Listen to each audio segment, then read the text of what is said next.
ఈ రోజు కూడా నేను చెప్తున్నా 34 వరకు నేనుంటా. Confidence sir? నేను ఈ రోజు నీ ముందర చెప్పిపోతున్నాను, నువ్వు దాచిపెట్టుకో. ఓకే. 34 తర్వాత నేను జాతీయ రాజకీయాల వైపు పోయినప్పుడు ఆ రోజు వచ్చి నువ్వు అడుగు. నువ్వు ఆ రోజు చెప్పి 34 వరకు ఇక్కడ 34 వరకు స్టేట్ పాలిటిక్స్. 34లో గెలిస్తే కూడా రేవంత్ రెడ్డి సీఎంగా ఉండరు, వెళ్ళిపోతారు. 34 తర్వాత మొత్తం 100% సీట్లు గెలిపించి కాంగ్రెస్కి అధికారం ఇచ్చినా కూడా నేను ముఖ్యమంత్రి పదవి తీసుకోను. నేను తర్వాతి తరానికి బదిలీ. చాలా పెద్ద స్టేట్మెంట్ ఇస్తున్నారు సార్. పెద్ద స్టేట్మెంట్ నీకు చెప్తున్నా, అందుకే నీకు చెప్పాలని నీకు చెప్తున్నా. ఓకే. ఎందుకంటే నీకు ముఖ్యమంత్రి అని చెప్పిన రోజు నువ్వు ఆశ్చర్యపోయినావు, అది ఎట్లా సాధ్యం, జిల్లా జడ్పీటీసీ ముఖ్యమంత్రి అవుతాడా అని. ఆశ్చర్యం ఏం పోలే, మేము అనుకున్నాం కదా, మాట్లాడుకున్నాం చాలా సందర్భాల్లో. ఈ రోజు కూడా నేను చెప్తున్నా 34 వరకు నేనుంటా.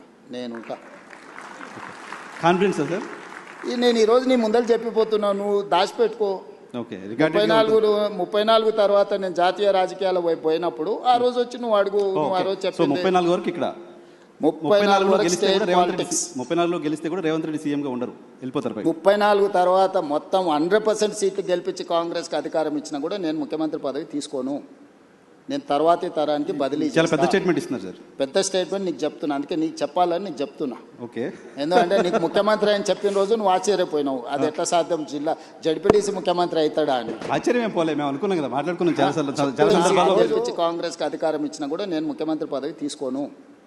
నేను తర్వాతి తరానికి బదిలీ. చాలా పెద్ద స్టేట్మెంట్ ఇస్తున్నారు సార్. పెద్ద స్టేట్మెంట్ నీకు చెప్తున్నా, అందుకే నీకు చెప్పాలని నీకు చెప్తున్నా. ఓకే. ఎందుకంటే నీకు ముఖ్యమంత్రి అని చెప్పిన రోజు నువ్వు ఆశ్చర్యపోయినావు, అది ఎట్లా సాధ్యం, జిల్లా జడ్పీటీసీ ముఖ్యమంత్రి అవుతాడా అని. ఆశ్చర్యం ఏం పోలే, మేము అనుకున్నాం కదా, మాట్లాడుకున్నాం చాలా సందర్భాల్లో.